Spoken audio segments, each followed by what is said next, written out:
PT PLN Persero Unit Induk Pembangunan Jawa bagian Timur dan Bali 1 adalah unit induk pembangunan yang membangun pembangkit dan transmisi PLN di seluruh wilayah Jawa Timur dan Bali.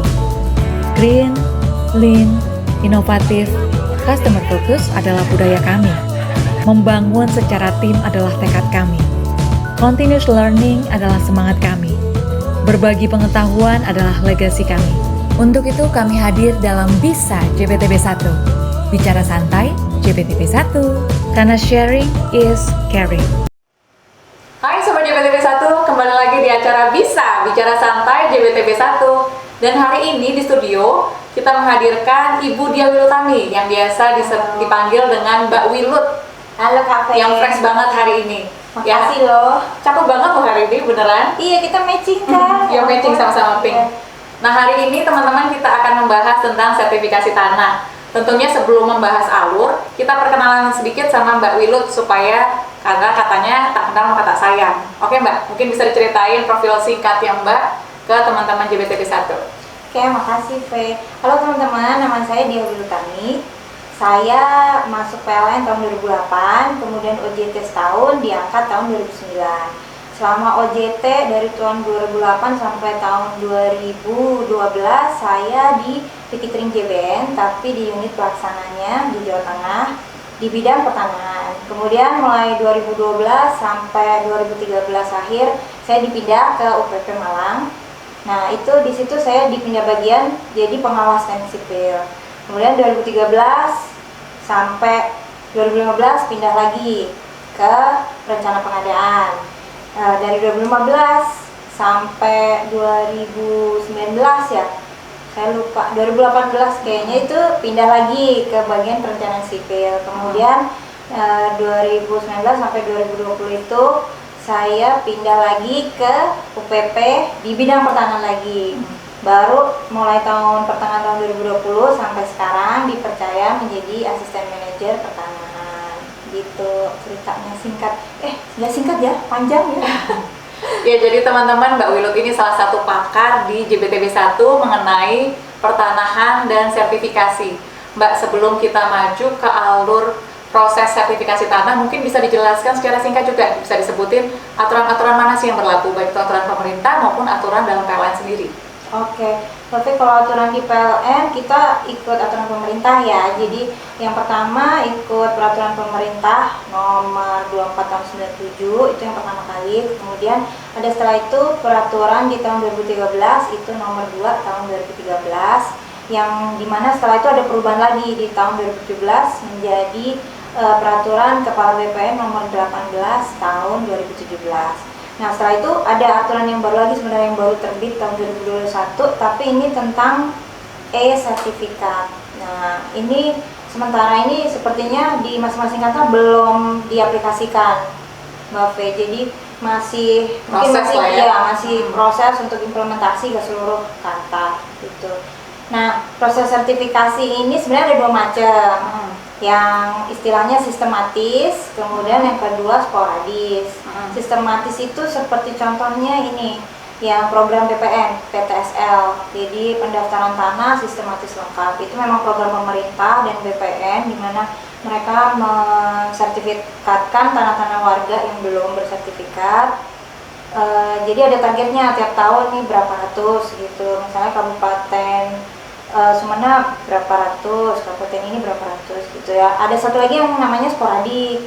Sporadik ini yang diajukan oleh yang berkepentingan. Contohnya kita PLN. Nah, PLN masuk ke sistem sertifikat yang sporadik ini. Gitu. Begitu. Berarti ada dua ya tadi, sistematis yang pakai PTSL dan sporadis. Yang sporadis itu PLN. Nah, kalau boleh tahu pihak-pihak mana aja sih yang terkait untuk sertifikasi tanah ini? Tentunya selain PLN, baik itu kalau intern sudah pasti antar bagian ya, koordinasi antar bagian ya. Betul. Nah kalau misalnya yang di luar PLN itu kira-kira apa aja ya?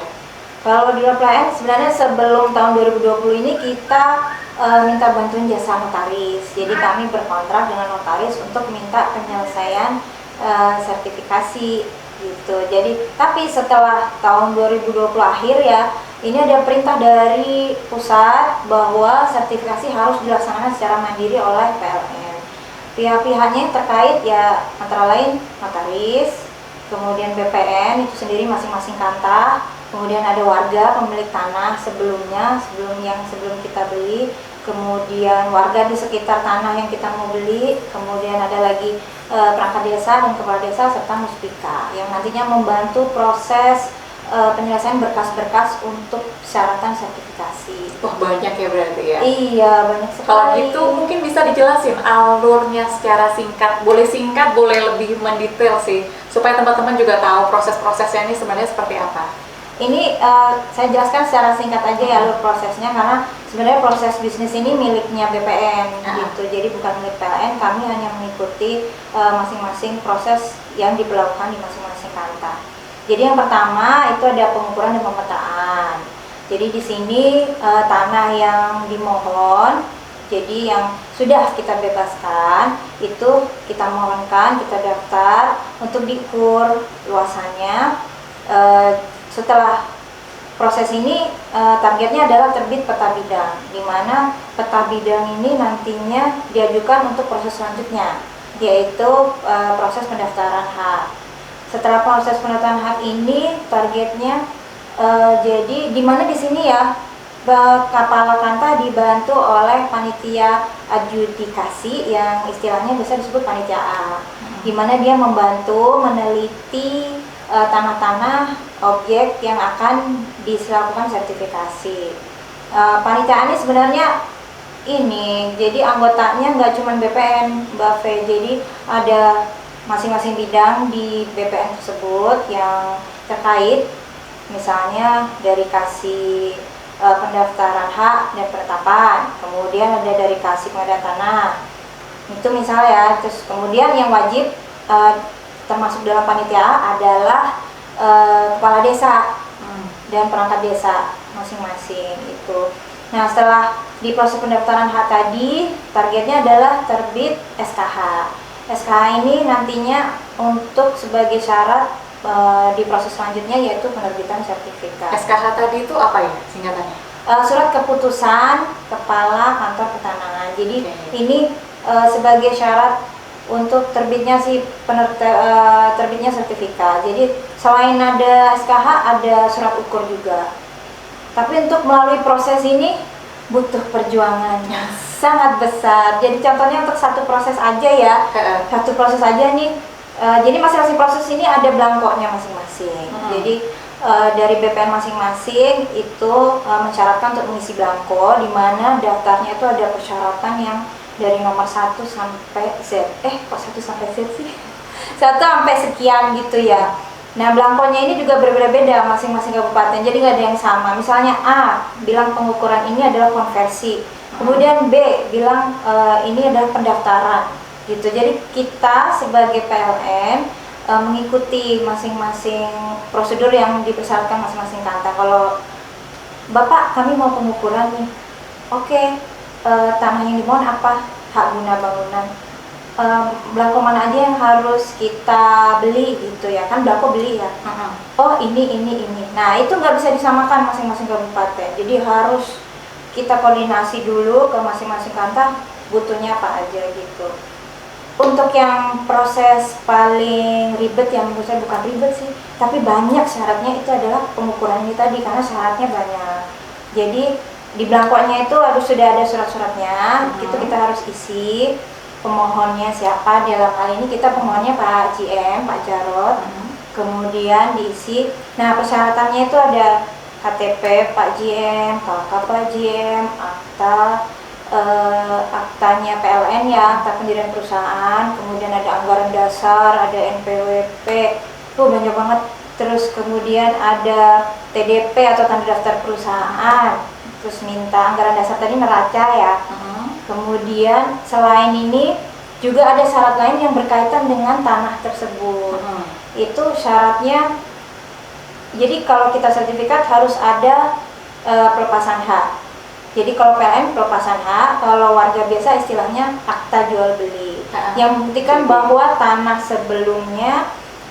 yang sebelumnya dan tanah yang akan kita beli ini sudah beralih pindah tangan gitu ya. Kalau di PLN kita surat pelepasan hak istilahnya. Jadi selain itu tadi yang saya sebutkan tadi, harus ada surat pelepasan hak, kemudian ada bukti SPPT atau pajak PBB yang terakhir ya, kemudian ada KTP KK pemilik lama, pemilik sebelumnya, karena itu mau dicek, jadi benar nggak nih pemilik sebelumnya sama dengan alas hak yang dilampirkan, alas hak yang dibeli. Oh, berarti tadi si kakak itu KTP dan kakak itu ngecek ya? Iya, itu benar datanya atau enggak? Betul, data di SPH ini sudah betul atau enggak. Kemudian selain itu ada surat-surat lainnya. Apa itu surat-surat lainnya? Apabila alas hak yang kita lampirkan tidak sama namanya dengan nama yang tertera di pemilik, maka harus disinkronkan. Misalnya contoh nih, SPH atas nama kafe. Ya. Alas haknya atas nama ibu kafe. Nah itu karena ini harus sinkron, berarti kan pemiliknya bukan kafe, masih pemilik ibunya kafe. Jadi harus bikin surat keterangan waris, di mana surat keterangan waris ini berarti melibatkan perangkat desa juga saudara-saudaranya kafe. Berarti itu Gitu. bergantung ini ya Mbak Wilut, jadi bisa saja hibah, bisa aja surat keterangan waris, itu surat-surat keterangan tambahannya ya? Betul, jadi tergantung kondisi ini antara alas hak dengan si SPH ini sudah sinkron atau belum. Oh iya, berarti itu kecocokan datanya ya? Betul sekali. Nah, dari proses-proses ini sebenarnya yang kita paling lama yaitu butuh ekstra kerja keras itu di proses pengukuran ini, karena butuh surat-surat yang nggak bisa dihitung durasi waktunya kapan kita mengambil, apalagi di masa pandemi kayak gini kan ya. Jadi kita yang lebih butuh banyak waktu mungkin di proses awal itu di pengukuran gitu. Selain surat-surat itu juga ada wajib melampirkan surat penguasaan fisik dan surat pertanggungjawaban kontrak yang ditandatangani oleh Bapak JM gitu. Nah, karena Blanko ini kan sebenarnya saya sarannya itu ini ya dilakukan secara digital. Jadi karena sama semua, jadi kita tinggal masukin datanya di Excel, kemudian pakai aplikasi Word, kemudian di mail merge. Cuma teman-teman kadang udah ribet banget ya, kita tulis aja, yang mengakibatkan akhirnya mereka hafal nomor KTP Itu malah bagus sih sebenarnya. Iya, dan nomor NPWP, PLN. Berarti maaf saya potong. Berarti itu tadi semua kelengkapannya itu apakah masih ada lagi untuk kita beralih ke sertifikasi untuk disertifikatkan oleh BPN? Jadi untuk kelengkapan ini setelah kita sampaikan, jadi ini masing-masing dari bidang BPN kan ada tugasnya masing-masing. Jadi untuk pengukuran ini di bidang penetapan hak dan pendaftaran itu dicek dulu kira-kira ini sudah mencukupi ininya belum, syarat-syaratnya sudah sesuai belum. Apabila sudah, maka bisa masuk. Nah, setelah masuk ada tanggung jawab yang harus kita kerjakan, yaitu pembayaran PNBP. Jadi di setiap proses itu PLN diwajibkan membayar PNBP atau penerimaan negara bukan pajak yang terkait dengan proses sertifikasi ini. Selain itu kita juga sebelum melakukan, jadi targetnya tadi kan peta bidang ya, kalau proses pengukuran ya targetnya dapat peta bidang. Nah itu dimana sebelumnya itu BPN itu harus turun untuk mengukur luasan tanah yang kita beli. Nah sebelum diukur kita diwajibkan untuk melakukan patok batas. Jadi BPN sudah waktu mengukur sudah tinggal tahu, oh ini luasannya sekian yang dimau PN sesuai dengan SPH. Jadi kita diwajibkan untuk membuat batas-batas tanah terlebih dahulu, di mana itu harus diketahui oleh warga-warga yang di samping kiri kanannya yang berbatasan dengan tanah kita. Nah, setelah peta bidang jadi nanti bisa proses selanjutnya pendaftaran hak, kemudian penerbitan sertifikat. Oh, gitu. berarti ini bisa maksudnya secara gambaran besar kita bisa bagi di 3 kolom ya, maksudnya bisa bagi di 3 tahapan, antara lain pengukuran pemetaan, terus tadi permohonan hak atau pendaftaran hak dan penerbitan sertifikat ya. Betul. Nah di seri sebelumnya ini Mbak Wilut, kan seri sebelumnya itu ada Pak Ardiansyah membahas tentang pembebasan lahan. Otomatis kan dari PLN ini pembebasan lahan tentunya lahan yang kadang-kadang nggak bisa dipilih. kadang muncul di tanah instansi, Nah, kadang muncul di tanah kementerian, kadang muncul tanah warga, kadang di tanah kas desa. Itu perbedaan dalam hal sertifikasinya ini seperti apa ya? Nah, ini kalau untuk tanah-tanah selain tanah warga, ini beberapa ada yang perlu sertifikasi, ada beberapa ada yang tidak gitu. Jadi tergantung tanah yang terkena ini tanah apa. Kalau untuk tanah instansi, kalau instansinya ini swasta, perusahaan swasta, kami proses seperti proses sertifikat yang biasanya untuk tanah warga karena ada ganti rugi di situ. Akan tetapi untuk tanah-tanah kementerian, contohnya ini di sini saya bicara tentang mungkin tanah perhutani ya, itu di situ memang tidak ada ganti rugi karena tanahnya tidak kita beli, jadi kita hanya diberikan izin penggunaan kawasan hutan. Di situ kami tidak dapat mensertifikatkan tanah tersebut, jadi kami hanya menggunakan sesuai peruntukannya. Kemudian nanti kalau izin habis kita perpanjang gitu. Nah, ada lagi tanah kas desa ini kafe. Kalau tanah kas desa ini sebenarnya prosesnya sama dengan proses sertifikasi tanah warga biasa. Akan tetapi kita harus melewati yang namanya step-step untuk mendapatkan perizinannya. Jadi kalau tanah kas desa kita harus mohonkan perizinannya. Dimana sebelum kita melakukan pembayaran untuk tanah kas desa, itu kita ada kewajiban untuk menggantinya dengan tanah pengganti, kemudian sampai melakukan proses sampai izin dari gubernur terbit, izinnya tentang penggunaan tanah kas desa. Nah, setelah itu baru kita bisa bayar tanahnya, kemudian baru bisa dibuat pelaksananya. Nah, di situ setelah itu sertifikasinya proses seperti biasa, seperti tanah warga yang lain gitu. Jadi kira-kira itu aja sih ya, yang kementeriannya disesuaikan ya. Jadi kementerian itu atau pemerintahan lah yang bisa kita Iya, bilang ya. bisa. Itu disesuaikan dengan aturan masing-masing di instansi tersebut ya. Betul. Yang Misalnya tadi mungkin disesuaikan. bisa tadi izin pinjam pakai ya. Iya, itu Penggunaan kalau untuk kawasan kawasan hutan. hutan. Nah, ya. Kalau tanah Pemkot mungkin aturannya lain lagi, kita harus sewa, nggak bisa dibeli. Nah, itu.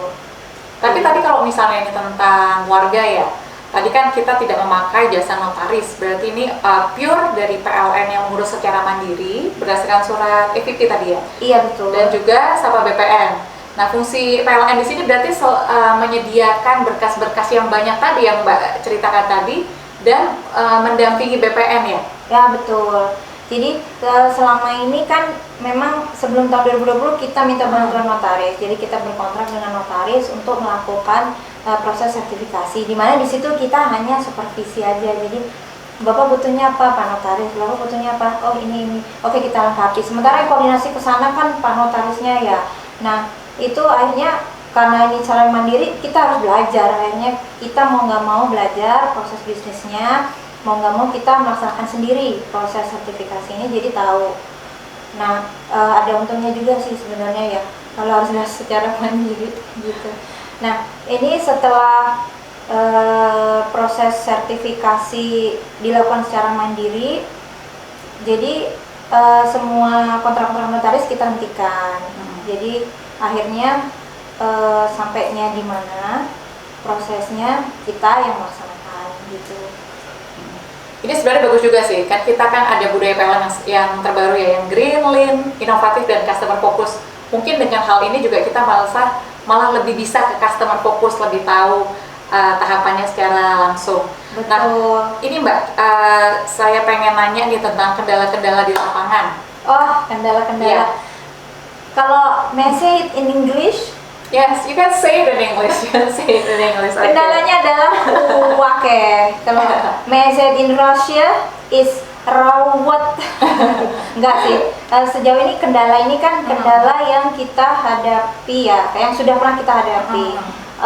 Saya mungkin bisa bisa bagi jadi kendala eksternal sama internal. Kendala internal mungkin kendala di sisi PLN sendiri, kalau eksternalnya di sisi warga, sisi BPN gitu ya. Kalau kendala internal selama ini di PLN sih ini ya, mungkin kita ada keterbatasan. Jadi karena sertifikasi ini membutuhkan anggaran atau dana, jadi kita menunggu terbitnya anggaran. Kadang jadi proses misalnya di PPN udah ngejar-ngejar, tapi kita anggaran belum turun. Oke, kita hold, kita nunggu gitu. Kalau untuk resource-nya SDM, jadi di Tankom JBTB 1 ini pegawainya kan sekitar ada 14 ya, 14 staf. Itu sudah dibagi-bagi ke masing-masing kantah, di mana kita harus melayani 24 kantah dari Jawa Timur sampai Bali. Nah, ini udah dibagi-bagi, kadang ada keterbatasan juga ya, jadi kan satu PIC mungkin megang 3 kantah. Di sini lagi jalan ini, di sini lagi jalan ini, jadwal bentrok, yang satu tunggu dulu, hold dulu, mungkin itulah. Ya, berarti lebih dimensinkronisasikan jadwal antara kita dengan BPN ya? Iya, betul. Karena masing-masing kesibukan, BPN juga ada kesibukan, PTSL juga kan ya. Nah, itu jadi salah satu kendala kita di eksternal. Jadi masing-masing BPN mempunyai target untuk penyelesaian PTSL, di mana targetnya juga nggak main-main, juga banyak gitu, sama dengan targetnya PLN sampai ribuan targetnya kita. Jadi itu yang susah. Mereka juga ada target PTSL yang harus diselesaikan, kita juga ada target. Nah, kita susah mensinkronkan jadwal itu. Kemudian kendala-kendala lainnya adalah mungkin sisi teknisnya ya. Kalau di internal PN, SPH-nya belum ketemu atau berkas-berkas kelengkapannya belum lengkap. Dimana itu kan membutuhkan waktu lagi ya buat ngumpulin berkas-berkas yang sesuai diminta oleh BPN, sesuai persyaratan gitu. Kalau kendala eksternal di sisi BPN itu tadi saya sudah sebutkan satu ya, sinkronisasi jadwal karena target PTSL. Kemudian yang kedua, ini juga ternyata BPN itu mutasinya cepat juga sama kayak PLN. Jadi gitu ya? Tahun ini Pak Kantah ini A, tahun depan sudah ganti kantahnya gitu, jadi Pak Kantah B. Kemudian kasihnya juga seperti itu, jadi mutasinya cepat, yang akhirnya kita menyesuaikan lagi kebijakannya, menyesuaikan lagi, koordinasi lagi, harus kenalan lagi ya. Iya, kita betul. kenal maka tak sayang soalnya. Jadi Iya. supaya lancar mungkin kita harus sowan lagi duluan, kenalan lagi seperti itu start ya. dari awal gitu ya. Ini lagi sebenarnya ada bagusnya sih dengan adanya, aku belum bilang ya, kafe kita ada PKS, jadi perjanjian kerjasama dengan BPN Kanwil Jawa Timur, juga BPN Provinsi Bali, di mana akhirnya kerjasama itu ke masing-masing kantah juga. Ya, ini membantu juga sebenarnya jadi lebih cepat. Apalagi kita sekarang kan masalah aset nih ya dipantau KPK juga, jadi kita ada laporan rutin, monitoring rutin ke EVP aset dan pemeliharaan. Kemudian ada monitoring juga dari KPK gitu tentang penyelesaian ini. Aku lupa kendala yang nggak kalah penting lainnya, kendalanya di warga juga ada. Gimana itu kalau di warga? Aduh, kalau di warga salah satunya tanahnya sengketa. Jadi waktu kita SPH oke-oke aja, tapi waktu proses sertifikasi, loh ini punya tanah saudara saya, ternyata alasaknya. Nah, mereka akhirnya waktu kita proses kan jadi waktu proses sertifikasi ini kita minta alasaknya ya. Jadi kalau letter C kita copy letter C-nya, kalau SHM kita minta SHM-nya ke warga. Nah, itu aduh, SHM-nya ternyata dipegang saudara saya ya gitu. Berarti lebih ke kendala internal ya, karena sebenarnya waktu kita SPH dari sisi PLN pasti kan sudah diverifikasi. Betul. Otomatis datanya itu sudah sinkron. Berarti memang masalahnya lebih di mungkin masalah internnya dari sana ya, sehingga kita butuh waktu untuk menyelesaikan dengan seperti itu ya. Iya juga. Terus kemudian kalau dari warga ada yang sertifikatnya diagunkan ke bank. Gitu. Jadi waktu mau dipinjam, Bapak saya udah masukkan ke bank untuk utang. Oke, gitu. Jadi dan sedangkan kalau di bank sendiri mereka kesulitan juga mengeluarkan sertifikat kalau sudah diagunkan, karena utangnya harus lunas dulu sebelum diambil ya kan, paling nggak, atau ada jaminan lain gitu. Nah, itu ada kendala di situ. Kemudian ada lagi misalnya ini di BPN-nya ya, kasus misalnya kita sudah proses sertifikat, proses pengajuan pengukuran, kemudian SPH luas sekian gitu. Ternyata waktu jadi peta bidangnya luasnya berubah, luasnya tidak sesuai dengan yang kita beli. Nah, itu kita juga butuh penyesuaian lagi gitu. Kita penyesuaian gimana nih Pak? Karena otomatis kalau kita beli luasannya tidak sesuai dengan SPH, nah sisa tanah warga juga nggak sesuai kan ya. Nah, ini kadang kan warga tidak berkenan dengan itu. Kalau misalnya lebih besar mereka senang-senang.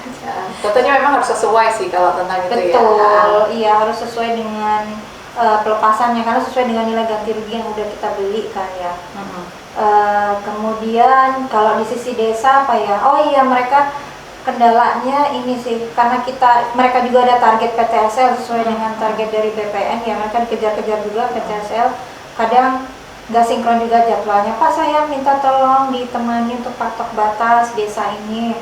Aduh malah saya ada juga jadwal dengan BPN gitu. Terus kemudian ada kesibukan mereka yang lain. Nah itu kita juga harus menyesuaikan jadwalnya itu sih. Berarti lebih kepada koordinasi dan jadwal ya, karena memang kalau dari desa tadi seperti yang Mbak kemukakan, pastinya dia nggak hanya mengurusi tentang urusan PLN kan. Betul. Jadi tentunya dia selain urusan rutinnya juga, dia mungkin mengurusi yang lain juga. Jadi lebih ke koordinasi ya, berarti kuncinya ya, komunikasi dan koordinasi ya yang harus lebih intens. Seperti bidangnya Mbak Fe, komunikasi efektif. Kalau kayak gitu Mbak Wilot, jadi tips dan trik yang sudah dilaksanakan dari JBTB 1 untuk membuat sertifikasi ini, tentunya kan terutama tahun ini ya, itu lagi banyak-banyaknya sertifikasi. Betul, ini targetnya banyak banget. Itu gimana ya tips dan triknya supaya penyelesaiannya ini dapat lebih bagus, lebih banyak, dan lebih efektif, dan tentunya sesuai budaya kita, lebih inovatif. Nah, yang lebih inovatif ini seperti apa tips dan triknya? Nah, ini kebetulan sudah kita laksanakan. Itu kalau untuk arsip, kita ada digital arsip. Nah, jadi semuanya kita digitalisasi. Jadi untuk berkas kita scan, kita masukkan ke digital arsip. Sementara kita nggak pakai NAS karena NAS harus koneknya intranet ya. Jadi kita butuh yang bisa koneksi dimanapun kita berada. Ini karena tim pertanahan juga mobile ya. Biasanya ada di kota ini pada saat menyelesaikan sertifikasi ya. Iya betul. Jadi kita bisa butuh diakses dimanapun. Akses dimanapun oleh siapapun. Nah, kemudian selain itu kita ada monitoring rutin, monitoring online yang bisa diakses di mana aja. Jadi setiap PIC di tiap kantor ini menyelesaikan progresnya, bisa langsung update di monitoring online itu. Jadi dimanapun mereka, kemudian kapanpun mereka bisa update. Jadi kita juga masing-masing bisa tahu nih, si PIC A kantah ini sudah selesai sekian, udah sampai tahap apa, kendalanya apa, kemudian KB kemudian yang PSIB apa ya kendalanya, mungkin kita bisa belajar kan masing-masing, bisa tahu progres masing-masing juga. Kemudian tiap Senin kita ada KIS, koordinasi intensif sertifikasi. Jadi kan untuk target penyelesaian ini kita seperti sudah nama proyek ya. iya beda sih. Jadi kami sudah bagi ke masing-masing PIC, jadi targetnya berapa kita bagi. Setiap Senin mereka koordinasi, kami koordinasi bareng, masalahnya apa, mungkin mirip gitu. Jadi sharing is caring. Ya benar, sharing is caring. Ya itu, jadi bisa masing-masing tahu, mungkin perlakuannya sama bisa kita pakai di kata yang lain. Untuk yang belum sampai ke tahap itu kan bisa belajar juga gitu. Oh kamu udah saya pendaftaran hub, oh saya belum, gimana syaratnya apa aja, oh gini. Kendalanya gimana ngatasinya gitu, saling sharing di hari Senin itu. Kemudian untuk jadi sertifikasi ini kan nggak semuanya mulus ya Kak. Ada tanah-tanah yang berkasnya belum lengkap, belum clean and clear. Nah itu kalau saya sih sementara ini memberlakukannya seperti lagunya Oasis. Little by little, aduh nyanyi.